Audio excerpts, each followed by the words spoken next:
The day I was given the certificate, I said, we were prayed into victory. I want to thank many people who prayed across this country. Many people fasted. And we are truly, truly grateful. And I want to say to the people of Kenya and to those who have made effort to get us here, that we will not let you down. We will work hard and we will not let you down. Let me also, in a very special way, thank my friends. Starting with my wife, Rachel, who prays for me every day. Before I leave the door from that house behind me, she always holds my hands and prays for me. And my children,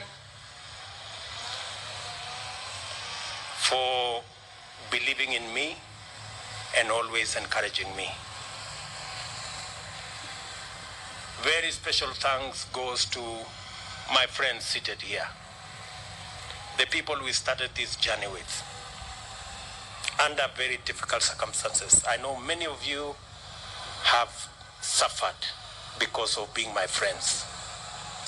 Many of you have been taken to court. Many of you have been harassed, your children, members of your families. The only crime is that you chose me as a friend. I don't take it for granted that you are my friends. We started with many of you who are formerly members of Jubilee.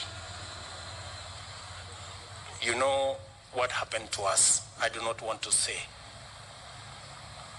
But we believed in a better Kenya. We believed in a freer, more democratic, more rational Kenya. Along the way, many brothers and sisters joined us from other political parties. I want to also say a very big thank you to them. They gave momentum to our journey. And I want to say asante sana.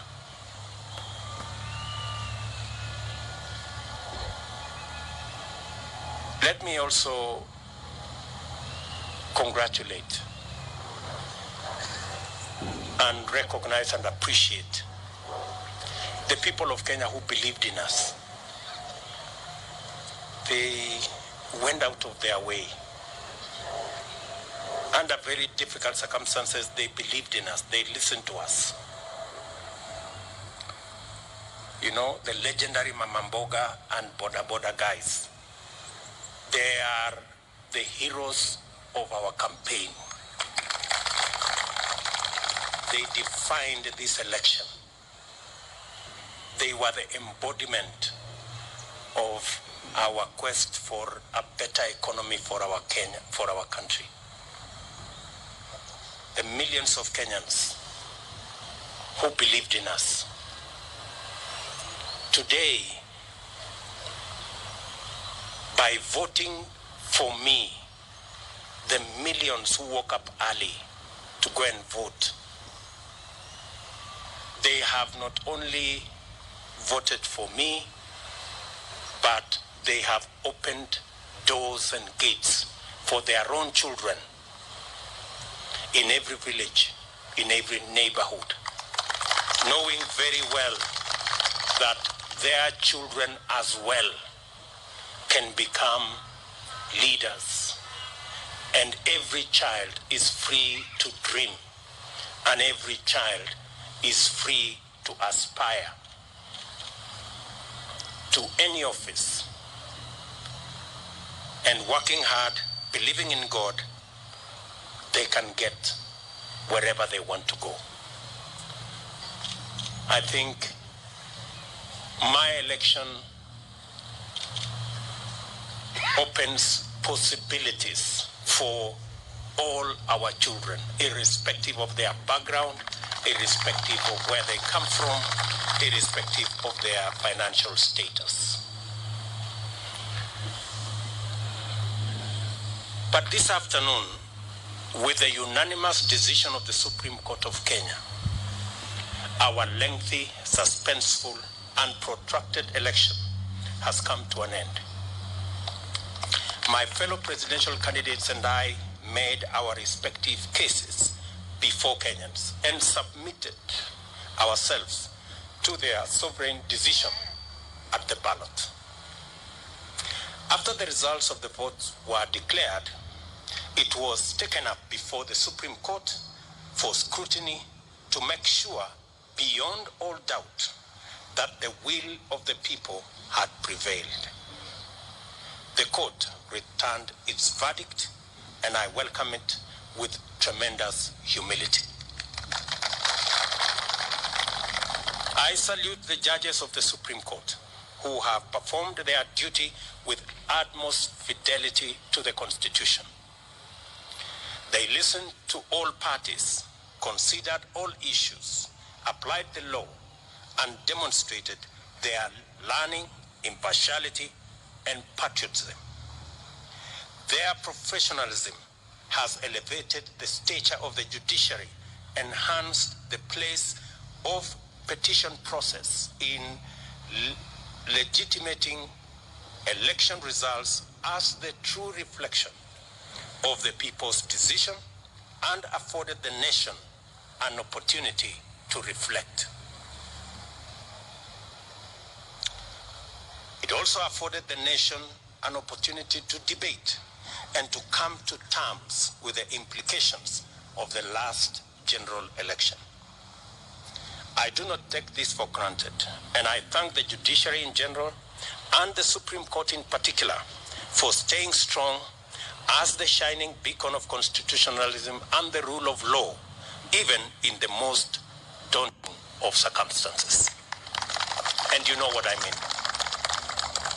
The Supreme Court scrutinized, examined, and dissected and tested the declaration of the Independent Electoral and Boundaries Commission against the high standard established by the Constitution.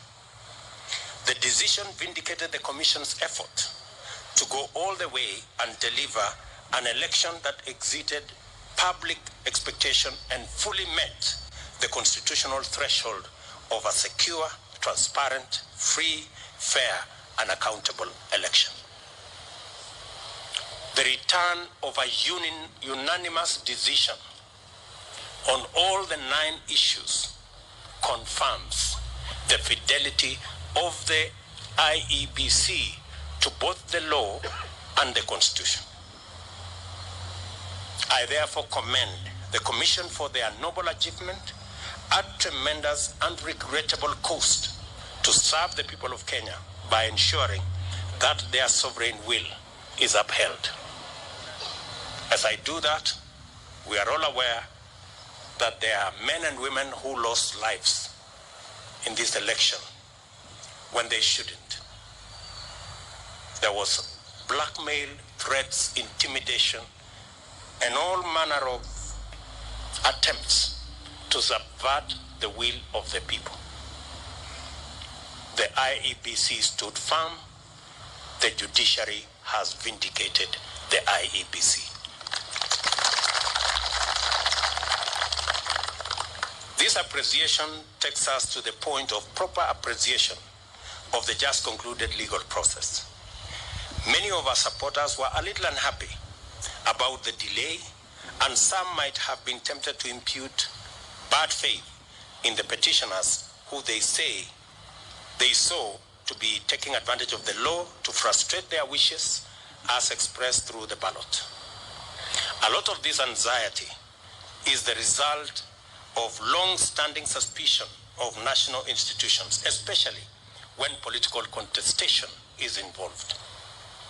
The Constitution of Kenya 2010 has done a lot to create comfort in institutions and the rule of law, and we continue to make encouraging progress on the path towards becoming a higher trust society, standing fully on its constitution. It was therefore perfectly legitimate for the petitioners to go before the Supreme Court to have their questions answered, doubts assuaged, and fears allayed. by exercising their constitutional right to take advantage of opportunities to establish the truth. The petitioners tested the result and inscribed upon it the highest stamp of judicial, legal, and constitutional approval.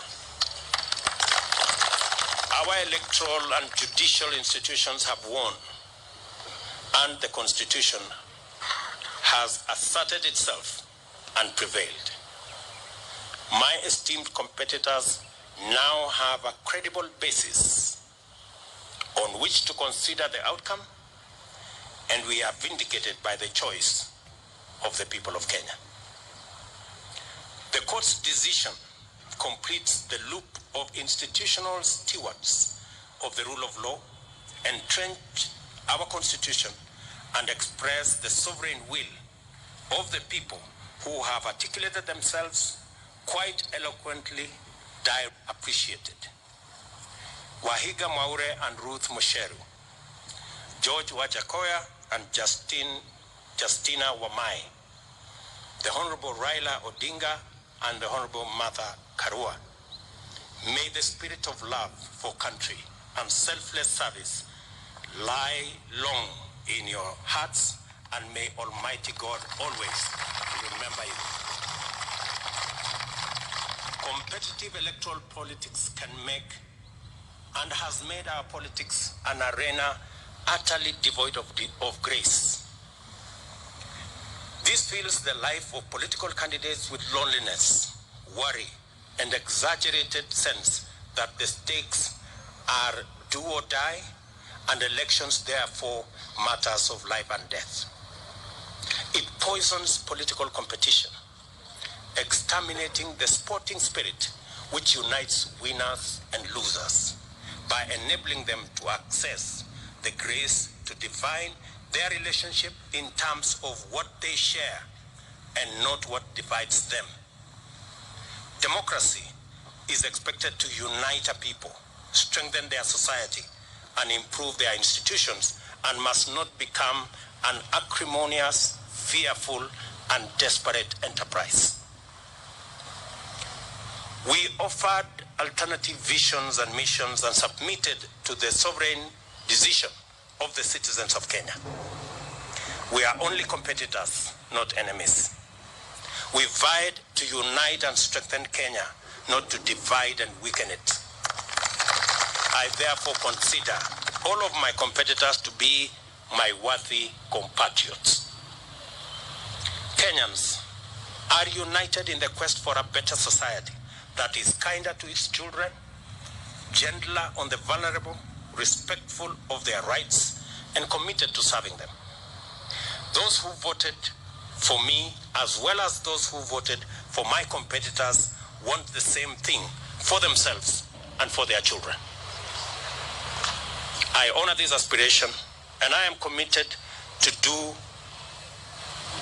and to rise up early, work hard all day, every day, so that we can realize it together.